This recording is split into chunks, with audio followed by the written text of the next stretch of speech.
Ufugaji wa nyuki ni shughuli mojawapo ambayo shirika la NADO linatekeleza kupitia mradi wa FORI. Ufugaji wa nyuki umeanza baada ya Chuo Kikuu cha SUA kufanya utafiti wa awali na kukuta changamoto mbalimbali kwenye jamii juu ya ufugaji wa nyuki.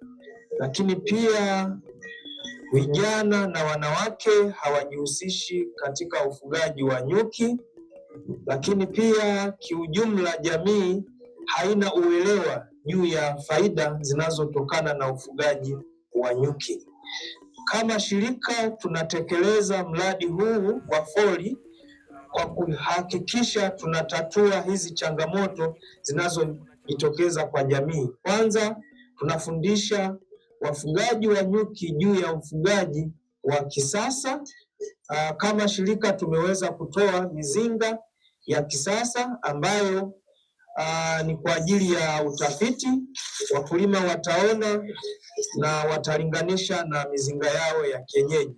Lakini pia tunatoa uelewa kwa jamii kiujumla, faida watakazozipata wakiwa wanafuga nyuki. Sisi kama wana kikundi cha Mkombozi tumeanza kufuga nyuki kwa muda mrefu sana kwa njia ya kienyeji. Mfumo tulikuwa tunatumia ni mfumo huu unaoona, huu mzinga ambao uko nyuma yangu.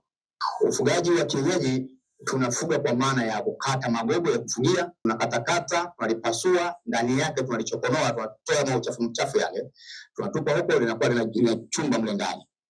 Baada ya hapo tunasafisha vizuri, tunaenda kuitundika porini kama unavyoona huu, ndivyo tunavyofanya.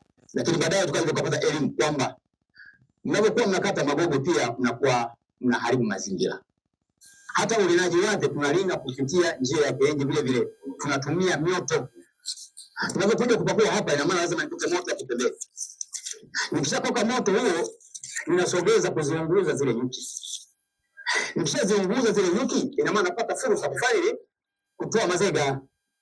Huku mengine yameungua na mengine tunayafagia yale manyuki. Tunafagia, tunaweka kwenye chombo yale mazega yenye asali, yasiyo na asali, tunayatupa. Lakini tunashukuru Mungu kwamba baada ya kukutana na watu hawa wa NADO, wakatuambia kwamba hayo mnayotupa mnakosea kwa sababu nayo ni fedha. Tulikuwa tunafuga tuelewa tu mizinga ile ya kienyeji, na kisha tukaona kwamba hapa hapana. Tulipounda kikundi tukapata msaada pia, tukaunganisha na wazetu wa NADO. Wa NADO wakatupa tu mafunzo mazuri, wakatuwezesha hizi mizinga ya kisasa, yani kutoka kule kwenye kienyeji kwenda kwenye kisasa. Tuna mavazi, tuna vifaa vile vya kulinia na kuchujia pia. Lakini pia hapo, kwa sababu tunaenda kisasa zaidi, tunao sehemu ya kutunzia kumbukumbu. Tuna sanduku, tuna kisanduku kumbukumbu, au tunatunzia kumbukumbu. Tupata simu hii hapo kwa maana ya kutunzia taarifa ili zisiweze kupotea. Kama mnavyoona nimeshika vifaa, tuna hii brashi, tuna hii bomba la moshi.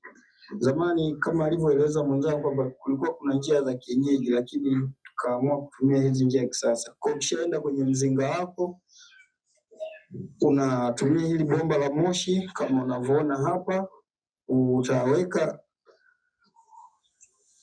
matakataka humu ndani, yanaweza kaa yale mabaki ya maharage.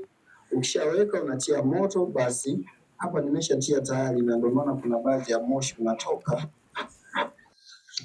Ukishajifunika unafunga hii zipu, then ukishaenda kwenye mzinga hakuna nyuki anayekugusa. Kwa hiyo ulinaji wa nyuki unakuwa ni rahisi, na hata hivyo hakuna nyuki anayekung'ata. Una uwezo hata pia wa kulina mchana. Zamani ilikuwa lazima uline usiku, lakini sasa hivi unapata hata muda wa kulala, unaenda kulina mchana kwa sababu ya tuna vifaa vya kisasa. Ufugaji wa nyuki nimeona kama ni chakula, pia hata kwenye uchumi angalau unatusaidia.